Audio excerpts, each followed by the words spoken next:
And now, ladies and gentlemen, it's time for another episode of Shitfic Showcase. Sentence! Okay, so this will be the second go-through of this. I guess the whole first go-through will be its own video. Or maybe a two-parter, I don't know yet. Okay, we're just gonna skip past the shit we've already read. Blah, blah, blah. Alright, do we want to take the bridge or stay at home this time? Uh... Well, we took the bridge last time. Yeah. And we got pulled apart by fucking zombies. Yeah, I guess we better stay home. You decide to stay put. Bad idea. Your team loses the game by one dunk, and Brad blames you. He moves away, and you quit your ball. Without sports, you turn yourself into a drugstore. High school is a blur. You get a job at a diner and marry a mean woman with 2 kids. The kids are vampires. You wake up on a dark piece of cloth and there's a note from your wife. While she's knocking golf balls toward targets, you're in charge of the little vampire brats. Great, you think. I'll probably die. You go downstairs to see what your vampires are doing. Through the window you glance and you almost scream. Alright, so we're an adult who's married to a vampire woman and we have vampire children. Well, a mean woman who we have vampire children with. Oh yeah, it's true. If you're mean enough, you'll just spawn vampires. Yeah. You can't believe your face. The vampires are in the backyard, throwing around a big glass bottle of garlic. This is the last thing you need. You march outside. Be careful! You yell. What if that bottle was to break? The vampires don't listen. They never listen to you, and it's driving you bonkers. Alright, we can either accept that we're a joke to them and always will be, or we can go over there and box their fucking ears. I think we need to go and whoop some ass. Yeah, let's try to Teach whoop him an ass our whooping. Yeah. How big a boy are you? I should know. I see you. It's like this, you think. You have to... I was hoping you would do fucking... Roydie Mercer? Roydie Mercer as an narrator now. It's like this, you think. You have to close your hands and start pumping your children with your fists. No one will blame. It's just what you gotta do. It's just what you gotta do. You gotta whoop them ass. You gotta whoop some ass here. Whoop some vampire ass. Yeah. You walk up to the vampires and pack up your wrist. This will make you forget your teeth, you That is something saying. That is. That is. I want to knock your teeth so far down your throat you're gonna drop your pants and chew your food. I'm gonna hit you so far your kid's teeth will fall out. The vampires... You had to drop your pants to suck blood. The vampires turn around and glare at you. You immediately feel trouble. In seconds, one of them is grabbing your arm with his teeth. It's not completely a bite, but it feels like somebody is killing you. And it certainly hurts. You wriggle out of the vampire's grip and run inside. You waggle your finger at it through the window as if to say, "No, don't bite me." No, bad zombie. The vampires lick their fangs. Your blood will be there soon. You grab around for a weapon, but you can't find anything except a comic book. That's really cool, but it probably won't help. The vampires open the door. They seem hungry. Oh, brother. Alright. Oh, man, I get a fucking, like, diatribe here. Yeah. A vampire gets you with a neck bite. That's boring and you're dead. The end. Okay, that was bullshit. We gotta go again. Yeah. Okay, let's not stay at home this time. All we do is get eaten by fucking vampires. So, bridge. Bridge time. We've read this. This time we're not that hungry. Right.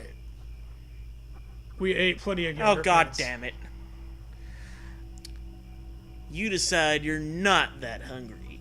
You collapse to the ground and begin cowering like a wormy rat before any of the actually scary things happen. What are you doing? Zoe asks. A reasonable question indeed.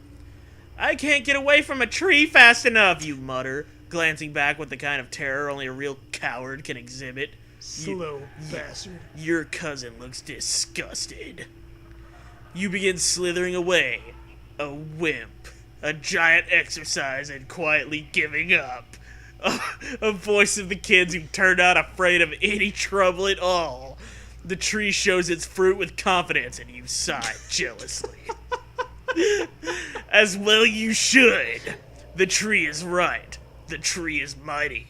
And you are a big cowering bag of gelatinous blobs with a small shaking skeleton in the middle. Put down this book and sob. You are not made for adventures. Okay, well, I guess we better end it there. We need to sob. Fuck that. No, I am made for adventures. We're doing this again. I don't give a fuck. Don't tell me what to do. I'm not gonna get called a pussy by some fucking book. Fuck you. Jealous of a tree. I am that hungry. I am not a coward. I will search zombie for it. Oh, fuck it. I'm a coward. So I don't have the ball, you tell yourself out loud. It's not like it was a medicine ball. You and Zoe continue walking to school. When you enter the gymnasium, Coach Curly runs up to you in a panic. Is you fucking Three Stooges? Where's the ball? Yes, practically yelling.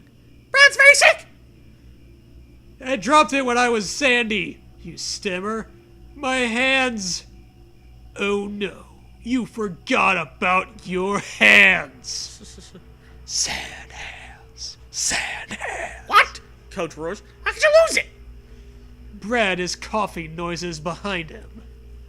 Brad is the coughing noises behind this guy. Mm-hmm. He is coughing noises embodied. Without your ball, there's no way he'll never be able to play. I'll go back to the tree lot and find it, you say. You wink at Brad sympathetically. Coach Curly shakes his head like you don't want to know what it means. There's no time for that, he says. I have another idea.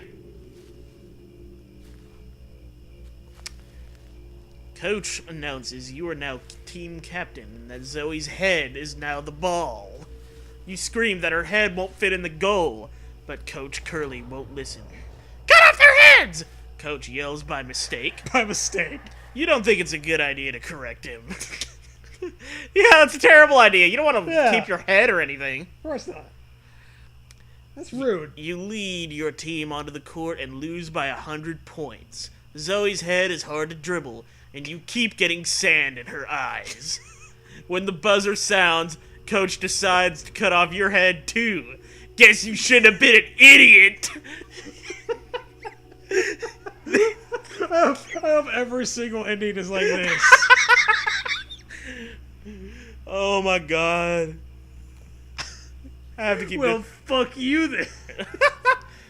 Way to go, homo.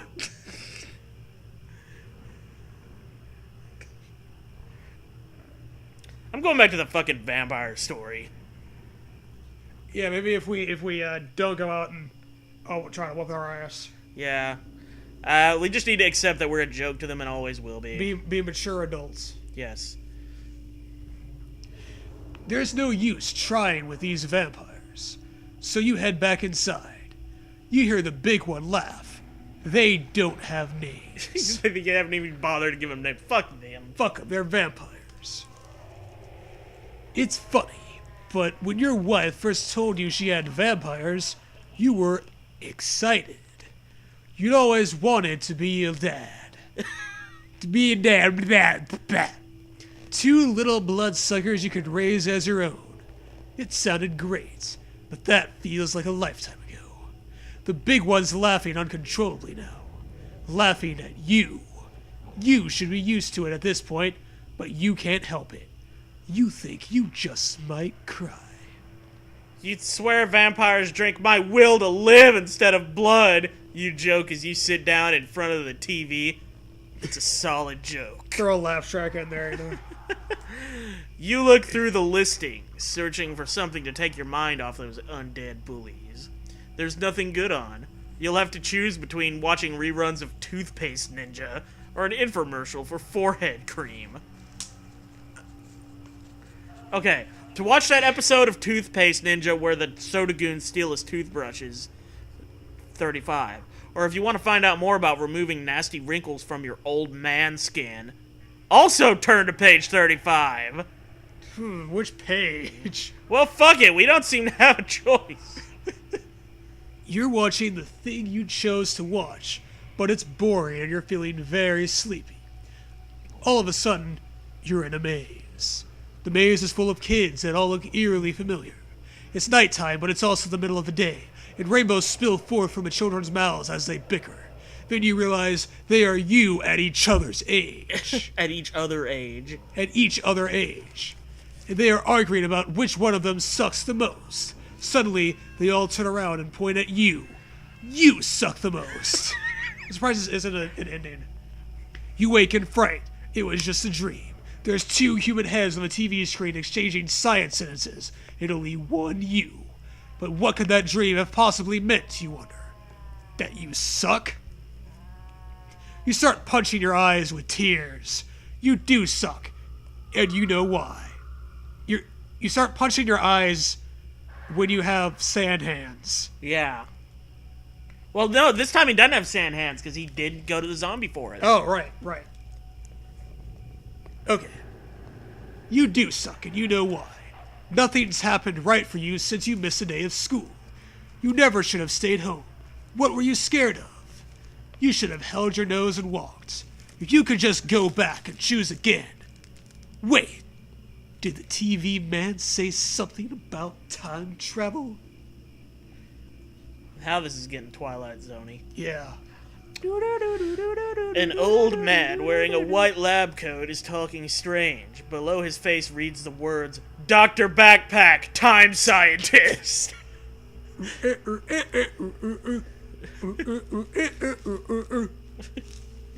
You run over to the TV and press your ear to the screen.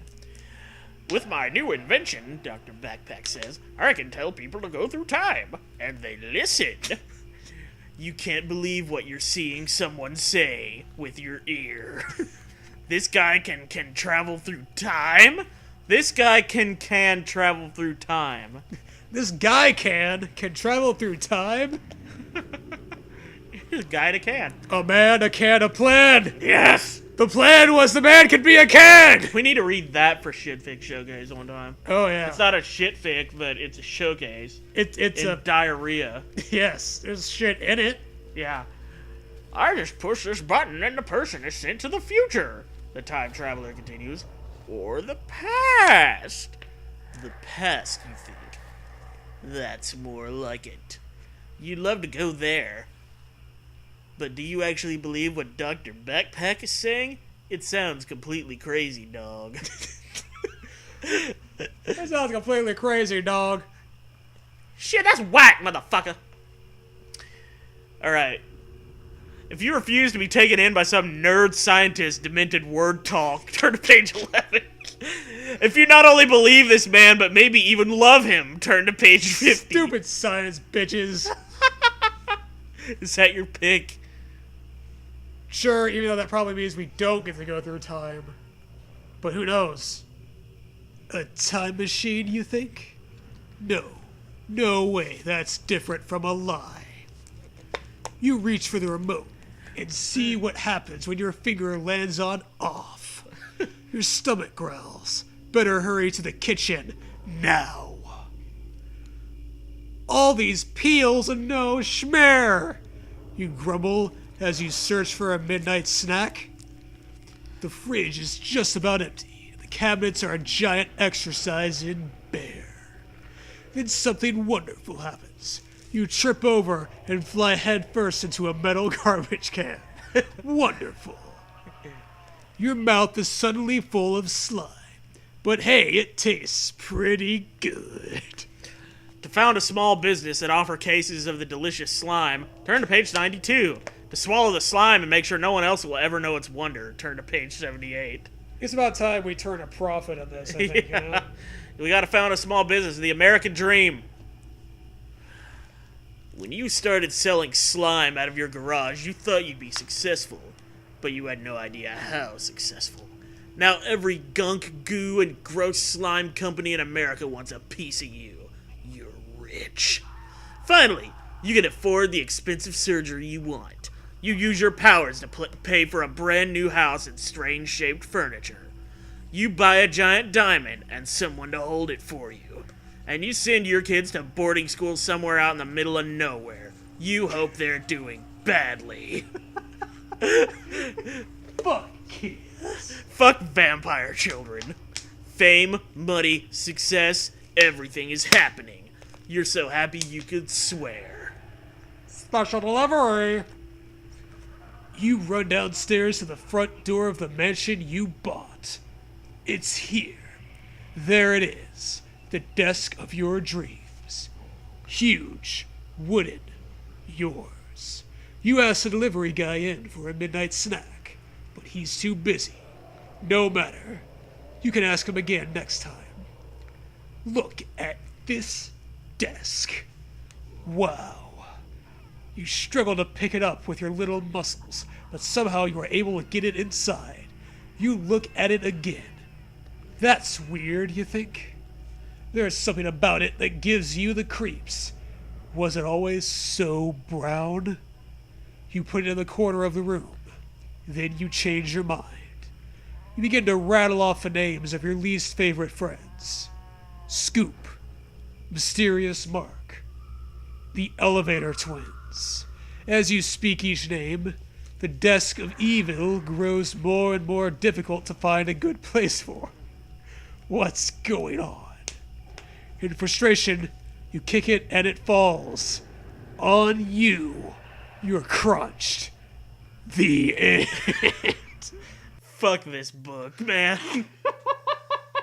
This book just makes its own fucking rules up. It was going so well. We were rich! We were slime gods! We had everything we wanted. Our kids were doing poorly in boarding school in the middle of nowhere. We sold slime out of our garage. Our kids were doing badly at school. We had everything going for us. Yeah! God damn We it. couldn't find a place for the desk. Stupid desk! You make me look bad. Ooga booga booga. Ah. Desk scream.